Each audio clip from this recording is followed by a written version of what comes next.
Sehari setelah pernikahannya, saat semua orang sedang asik bersenda gurau dan mengobrol di dalam rumah, Suropati menghampiri Damar dan mengajaknya masuk ke dalam mobil sedannya yang terparkir di halaman rumah Pak Dejarwo. "Ada apa, Kang?" tanya Damar penasaran saat Suropati memberinya isyarat agar duduk di sebelah kemudi. "Aku ingin bertanya tentang Janti. Tidak mungkin kita membahasnya di dalam rumah," jawab Suropati tanpa tedeng aling-aling. Damar mengangguk pelan. Meski Suropati telah menikah, tapi Damar menyadari tak mungkin lelaki itu bisa membuang perasaannya begitu saja terhadap Janti. "Apa yang hendak Kakang ketahui?" Damar kembali bertanya. "Apakah kau mendengar kabar tentangnya setelah kematian Ratmi?" "Tak ada, Kang. Janti sangat membatasi diri untuk bergaul dengan orang lain. Ia lebih banyak menghabiskan waktu untuk mengurus keluarganya. Ia tak tertarik lagi untuk belajar keterampilan di kelurahan." Suropati menghela napas panjang. Pandangannya menerawang menembus kaca depan mobil. "Aku mengkhawatirkan keadaannya, Damar. Terakhir kali kami bertemu di rumahnya, Janti tampak tegar dan bahkan seolah membenci kehadiranku. Namun entah mengapa, aku merasakan sesuatu yang aneh. Aku merasa ia sedang membutuhkan pertolonganku. Namun di saat yang bersamaan, ia justru mengusirku dan mengancamku agar menjauh dari kehidupannya." "Mungkin itu hanya perasaanmu saja, Kakang. Mungkin ia ketakutan kepada suaminya kalau ketahuan bahwa Kakang adalah mantan kekasihnya," jawab Damar pelan. Ia sangat berhati-hati berbicara agar tak menyinggung perasaan Suropati yang sedang gelisah. "Aku rasa bukan itu masalahnya, Damar," sergah Suropati. "Sepertinya ada hal lain yang lebih mengerikan yang sedang ia sembunyikan." Damar menunduk diam. Ia tak pernah bertemu Janti lagi setelah perempuan itu menikah dengan Ranto. Jadi, ia tak sepenuhnya paham dengan apa yang baru saja Suropati katakan. "Aku ingin meminta bantuanmu, Damar." "Ya, Kakang, apa yang bisa kulakukan untukmu?" jawab Damar dengan jantung berdebar kencang.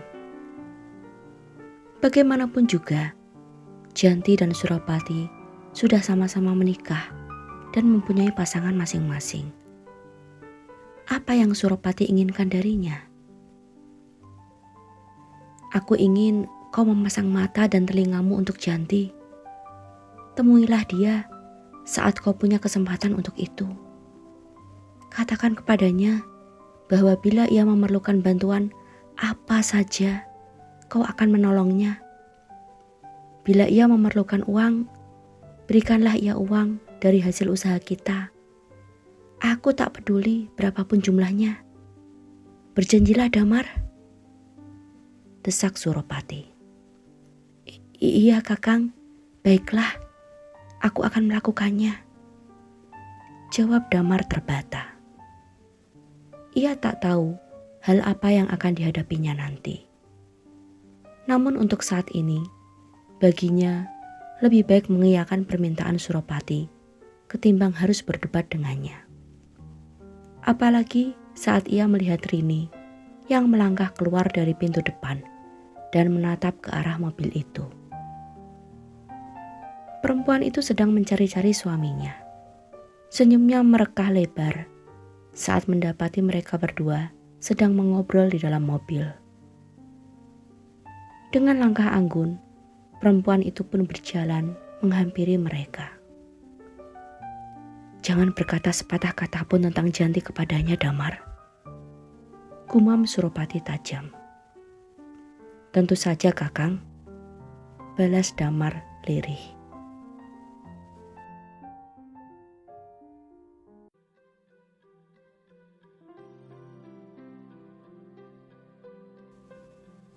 Setelah menginap beberapa hari di rumah Pak Dejarwo, saatnya bagi Bumangun, Damar dan keluarga Suropati untuk kembali ke Samangrejo.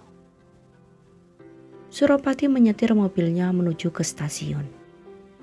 Di dalam mobil itu ada Rini, Bumangun, Damar, dan beberapa orang kerabat lainnya. Sedangkan kerabat mereka yang lain menumpang mobil milik Pak Dejarwo yang dikemudikan oleh salah seorang anak buahnya. Setibanya di stasiun, mereka pun masih menunggu kedatangan kereta, sembari mengobrol dan bercanda. Hingga hampir 2 jam kemudian, saat terdengar suara peluit nyaring kereta yang datang. Saatnya bagi mereka untuk saling berpelukan dan mengucapkan kata perpisahan. Suropati sempat menitikkan air mata saat memeluk sang ibu dan Damar. Di telinga pemuda itu, Suropati pun berbisik lirih. "Titip dia untukku, Damar." Damar mengangguk samar. "Pasti, Kakang, jangan khawatir." Mereka sudah saling mengerti maksudnya. Kereta bergerak pelan meninggalkan stasiun. Suropati melambaikan tangan dengan mata berkaca-kaca. Hatinya sungguh tak karuan. Kesedihannya bukan karena kepergian sang ibu atau Damar, namun karena separuh hatinya yang ingin kembali ke Samangrejo untuk menemui Janti. "Sudahlah, Kakang, bila ada kesempatan kita akan ke Samangrejo untuk mengunjungi ibu bapak," hibur Rini. Jemari tangan perempuan itu lembut meraih tangan sang suami dan menariknya pelan menuju ke tempat mobil mereka terparkir.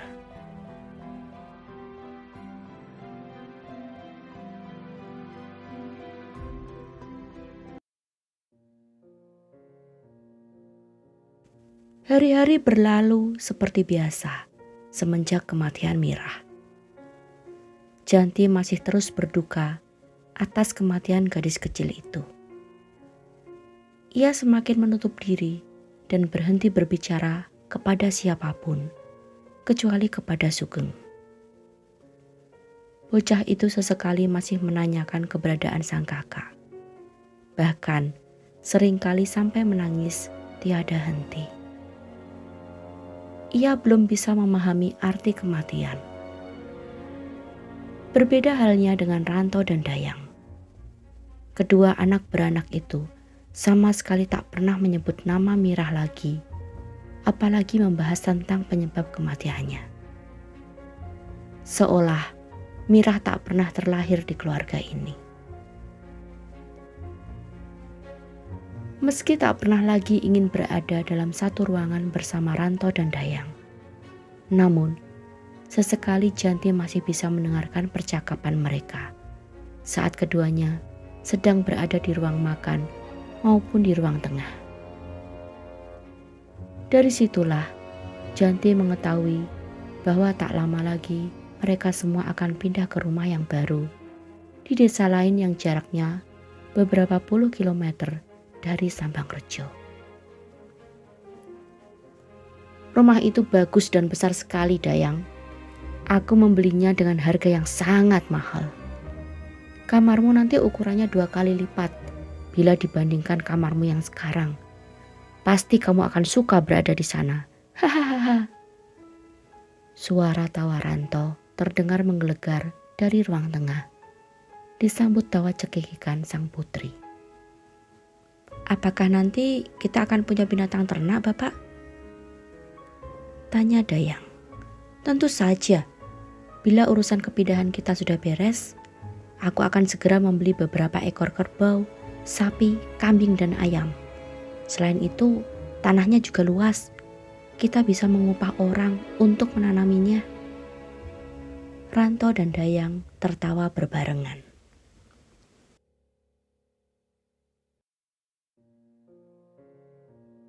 Janti yang sedang berada di dalam kamarnya pun mengerenyit heran.